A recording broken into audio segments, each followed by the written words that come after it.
Hi, I'm Anubh Preachain, and I'm here to tell you a story about Commius, an ancient historical figure who was alternately favored by and abandoned by the gods. But he never gave up, and that is why I find him so inspiring. This then is my ode to Commius. Commius comes to Albion and Gaul. Commius sees us, Germans, Celts, and Romans all. Commius on coins in the hand, Commius on minds and hearts. You think you know who is us or them, but you can't always tell them apart. The Sabus River ran red with blood in Belgic Gaul when 3 tribes, including that of Com the chieftain, met Romans with a roar of weapons. And though eagle killers drew banquets for ravens, though sword blows rained down and the din of shield noise rose up, in the end, Gallic forces lost the protection of their tribal god Teutates and fell to Julius Caesar. Preparing for this, the god Commius had run a chain from the tongue of chieftain Com to Caesar's ear. So pleased was Caesar with the words and valor of chieftain Com, Caesar appointed him Commius Rex, client king of the Gallic Atrebates.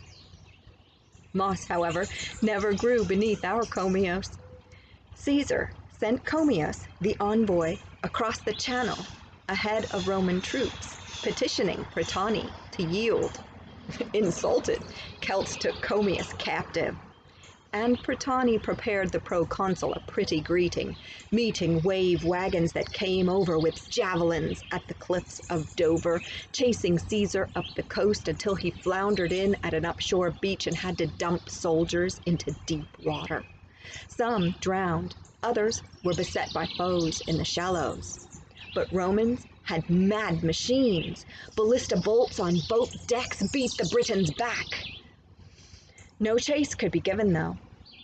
Roman cavalry ships had come within sight of shore, but before landing were forced away by a storm. Druids had nothing to do with that. Commius, the prisoner, was released and stumbled back down the beach to Caesar. Now, whether Commius had suffered abuse at the hands of his captors or suffered from a hard night's drinking was anybody's guess.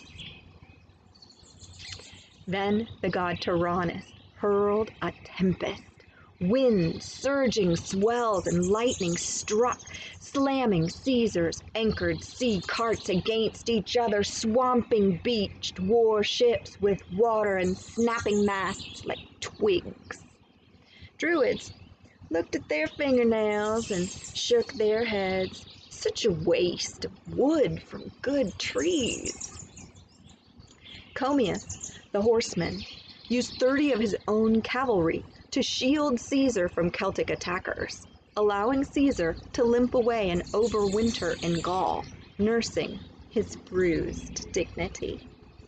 All too soon, though, the next year brought Caesar back again with a vengeance across the sail road to Albion, his 2 legions grown to 5. Again, the gods of sea and sky came alive. First, wind-starved sails left Caesar's low-planked ferries drifting, pulled off course by tide currents in the still night crossing. Then, once they did make land, boat-tossing weather did beastly damage to harbored ships a second time. Hardwood hulls cracked, easy as eggshells, and druids scratched their chins under long gray beards and clucked, tut tut. But Romans with axes and shovels were red ants, repairing ships and digging in to a shoreline fort at Pegwell Bay, receiving aid and intelligence from treacherous Trinovantes who complained that the defending Celts, led by Cassivellaunus, had just killed their Trinovanti king. Wah. Caesar both fended off Kentish attacks at the beach and waged war inland, finally trampling the skirts of Tamesis, goddess of the Thames River, on an ever-loving elephant he happened to have in the folds of his toga. Point, Romans. Then Commius stepped in to mediate Cassivellaunus's surrender.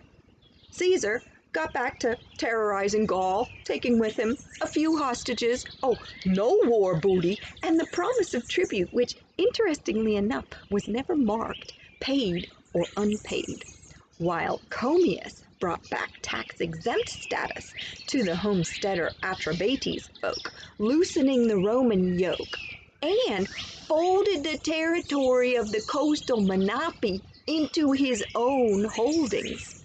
Roman troops did not return to the shores of Albion for more than 8 decades.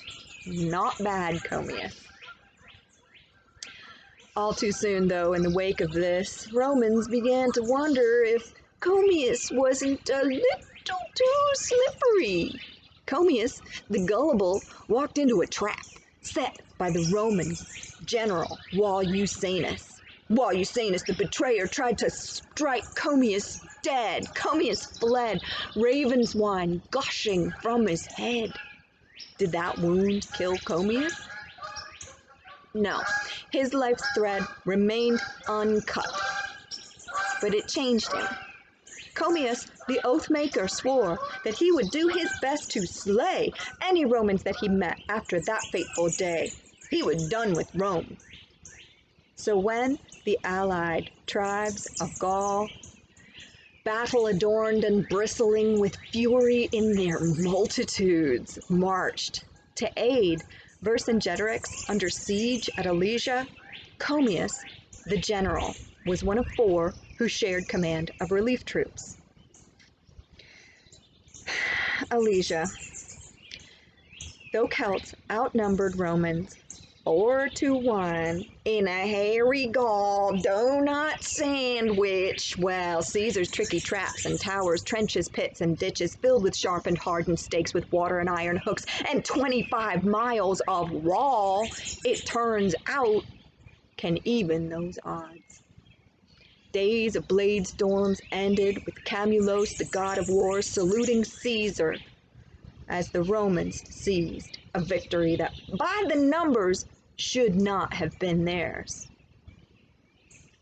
Did that defeat stop Commius? No! Commius, still a horseman, brought hope and Epona's blessing in the form of 500 cavalry from Germania to aid in the Bellovaci rebellion. The Germans sheltered him when that rebellion failed. Commius, the rebel, harassed supply lines of Mark Antony, seizing goods and starving centurions. Commius, the warrior, got Volusenus back, wounding him in the thigh with a lance in the final recorded skirmish of the Gallic Wars. Still, eventually Commius was bested. Remembering his oath, Commius sent capitulation with these words: I will behave, I will go where you want and when, as long as I don't ever have to see a Roman again. He said this, they wrote it down. The Gallic Wars were not truly over until Commius gave up the fight. Last valiant Gallo-Belgic hero opposing the Roman flood. But does the story of Commius end with the Gallic Wars? No! Commius the survivor persisted. Swirling in the eddies of that Roman tide, he chose to find his way to Albion and cling, winding up himself a Britannian king. Now, was he placed there by Rome? Was he welcomed by kin? Did he conquer his way or marry in? Who knows? But Commius, the name, retains its fame. It is written in gold. Commius was the first name minted on a Celtic coin in Britain. Triple-tailed horses stamped on these staters bear testament to steeds that bore him. Letters, with their magic of forever, trumpet his name across millennia. And whether by loin or heart, kings claim him as father through money's art. So kings, both Brit and continental, share space on coins with Commius, channel straddler. On coins, Belgi kings, Garmanus and Carsicios, and Britain kings, Tincomarus, Epilus, and Verica, all align with him. That's a lot of kings. We know Commius was royalty, equestrian, diplomat, combatant, but these are only the tales that come to us written in Latin. How much more glorious must the stories have been that were told by bards among his own kin?